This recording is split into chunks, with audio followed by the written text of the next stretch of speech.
Before we get started with today's interview, just a quick reminder, click the thumbs up, make sure you subscribe, and ding the bell so that you don't miss any of the great interviews that we have coming up. Now, on to today's interview.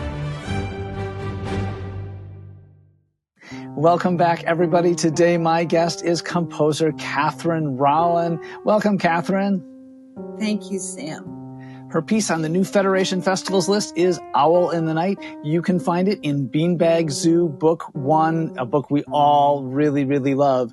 So this piece has these wonderful two-note slurs when the owl hoots, and it is kind of interspersed in between some longer slurs. Talk to us about what students should focus on when they're playing Owl in the Night.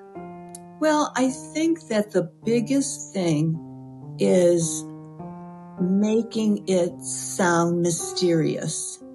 And so, I just think that when you hear an owl hoo, when you really hear it, there's something always a little bit eerie or scary, or, it's a cool sound. And so I want the students to realize that they're trying to sort of catch the sense of mystery, and then you have the who's coming out. And another thing that I have to say in my experience of teaching, and it's many, many, many years and it's never changed, is that I think sometimes when we think of elementary literature, we tend to think of like really cute and a little bit avoiding of minor, sometimes maybe just practically because you need to go onto some black keys. Oftentimes, students tend to like minor a lot. I'm not saying it's over major, but they really like it. And so I think that that's one of the exciting things for me in writing this piece, was to have something minor that I felt like would be really effective for students. And the other thing I just want to add in terms of teaching is that dynamics, to create that mystery, dynamics are like totally crucial. And having crescendos that are having a sort of subtle is really helpful to do that. Sometimes you think, well, gee, there's a lot of accomplished musicians who don't even do the most subtle crescendos. But I find that one of the things that really helps students is singing along. And when they sing along, they hear the volume. If they're making crescendo as they're singing it, it just helps translate into their arm weight. And so I think sometimes we should do that a little bit more with our advanced students, have them sing along. In the Beanbag Zoo, the lyrics are written for you.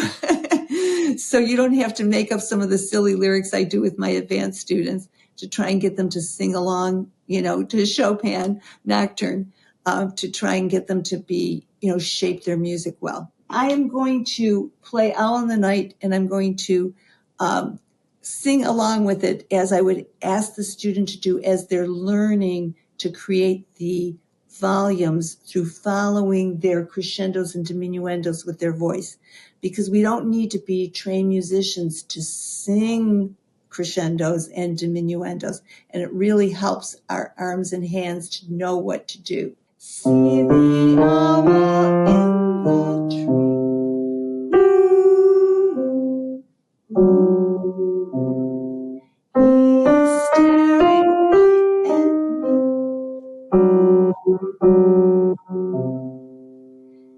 Hear the wind, howling, howling. Hear the wind, ooh. Now I'm going to do it without voice.